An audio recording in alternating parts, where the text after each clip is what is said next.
Halo guys, berjumpa lagi kita di sini. Saya akan membawakan topik pembahasan kisah hidup saya dari kecil hingga dewasa hingga dewasa aja dulu. Di manakah saya tinggal? Siapakah yang mengurus saya? Siapakah yang menyekolahi saya? Dan ya nanti kalian akan tahu semuanya. Oke, langsung saja kita langsung ke pembahasan. Di sini saya bercerita tentang kisah saya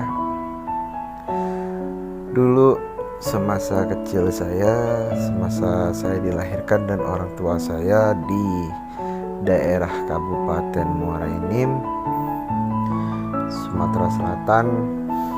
Jadi saya gimana ya ngomongnya ya, tapi kayaknya saya harus kuat, saya juga harus berani bicaranya. Jadi gini teman-teman, di masa-masa saya masih kecil, saya itu ditinggalkan dengan orang tua saya, khususnya dengan ayah saya. Itu saya ditinggalkan dengan ayah saya itu pada umur 4 tahun. 4 tahun ayah saya meninggal. Di situ sampai sekarang ya saya hanya bisa melihat dia itu ya lewat foto, cuma foto-foto dia yang lama ya, foto-foto lama ya seperti apa sih gitu kan bagusnya. Ya cuman itu aja saya bisa mengenal seorang ayah saya.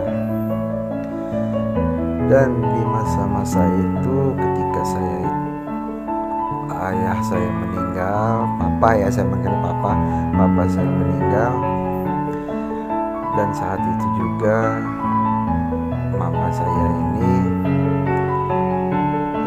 menitipkan saya dengan adik almarhum papa saya, yaitu bibi saya, tante.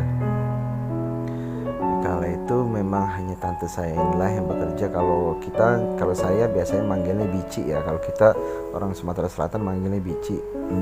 Bici saya itulah yang hanya bekerja. Jadi saya dititipkan dengan bici saya. Waktu itu saya seingat saya TK dulu. Saya sempat di Muara Enim. Dan kala TK itu juga saya cuma dapat berapa lama, saya TK dapat berapa bulan, saya pindah ke Bandar Lampung. Saya ikutlah nenek saya. Di situ juga saya di Bandar Lampung juga saya sempat TK. Dan di saat saya sekolah dulu, saya masuk SD kelas berapa itu, ketika saya masuk SD kelas 1 sampai ke kelas berapa itu ya, lupa sih saya. Intinya di saat itu juga ketika saya masih SD kelas 1 apa 2 apa 3 gitu ya, mama saya ini ketika saya tidur malam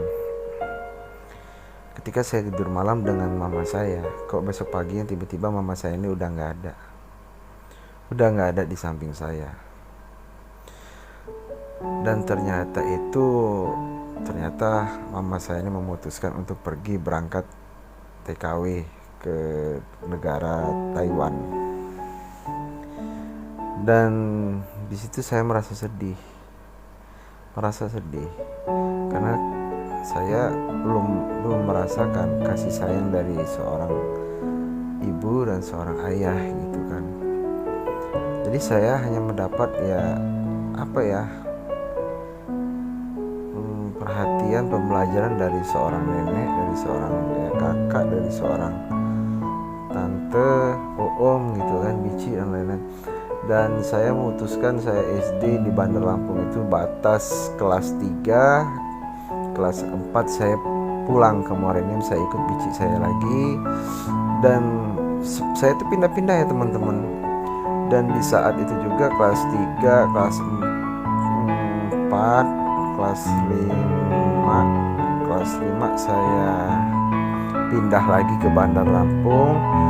Terus itu mau kenaikan kelas 6 saya pindah lagi ke Muara Enim. Jadi saya pindah-pindah teman-teman, karena saya itu mencari ya saya itu seperti orang linglung dulunya. Saya ke Lampung, saya ke Muara Enim, saya ke Palembang gitu kan. Jadi saya nggak ada penetapan. Dan di kala itu juga ketika itu saya SMP, kelas 6 SD kelas 6 SD mama saya itu pulang. Ya, kelas 6 SD, kelas 6 SD mama saya pulang dari Taiwan. Itu pas dia pulang itu pas ada wabah penyakit virus SARS. Ya, saya ingat penyakit virus SARS, wabah virus SARS. Jadi orang tua saya pulang dulu itu, dan saya ketika itu juga orang tua saya nikah lagi. Ya teman-temannya dapatlah orang di Lampung, nikah lagi, mungkin gimana nggak cocok dengan saya atau gimana. Saya SMP dulu sempat ikut ayah tiri saya sampai kelas 2 SMP. Saya sempat ribut cekcok sampai ya gimana ya ribut baku hantam. Saya memutuskan, saya angkat kaki, saya minggat dari rumah itu, saya pulang lagi ke Muara Enim. Saya ngadu, ya gimana ujung-ujungnya di saat itu juga saya kabur dari Bandar Lampung itu. Saya memutuskan saya pulang lagi ke Muara Enim. Saya laporkan semua. Jadi ya gimana ya, saya laporkan semua dengan bibi saya dan bicik saya dan om saya bahwa saya udah nggak mau lagi tinggal di Bandar Lampung. Saya memutuskan jadi saya di SMP di sana di Muara Enim sampai saya tamat SMP, dan bahkan saya SMA di Muara Enim juga sampai saya selesai. Dan pada saat saya menikah, saya pulang lagi ke Bandar Lampung ke tempat istri saya. Alhamdulillah saya dapat istri orang Lampung. Saya pindah ke Bandar Lampung, tempat mertua saya untuk sementara. Dan di saat itu pula saya memutuskan gimana caranya seorang mama saya ini harus meninggalkan ini laki, karena udah nggak wajar teman-teman. Masa mama saya yang kerja dia ngengkang-ngengkang di rumah, kan itu nggak beres. Jadinya maka itu saya memutuskan saya nggak tahan. Gimana caranya orang tua saya harus pisah dari situ. Jadi disitulah kisah saya sebenarnya. Ya semoga ini benar nyata ya teman-teman ya. Ini benar nyata 100% real. Ini pribadi saya, kehidupan saya dari saya kecil sampai saya menikah. Iya. Jadi itu saja yang bisa saya sampaikan, isi hati saya, pikiran saya. Ya semoga untuk pembelajaran kita semua lah, kembali lagi untuk pembelajaran kita semua. Ya itu aja lah. Saya kalau mau saya lanjutin saya udah nggak sanggup teman-teman, karena kalau saya mengingat flashback lagi, mungkin saya akan meneteskan air mata ya teman-teman. Oke, sampai di sini dulu cerita akhir kisah hidup saya. Nanti next time mungkin saya akan memberikan sebuah cerita-cerita yang humoris atau apalah. Oke, terima kasih yang udah support channel saya, Secangkir Kopi, obrolan santuy. Thank you.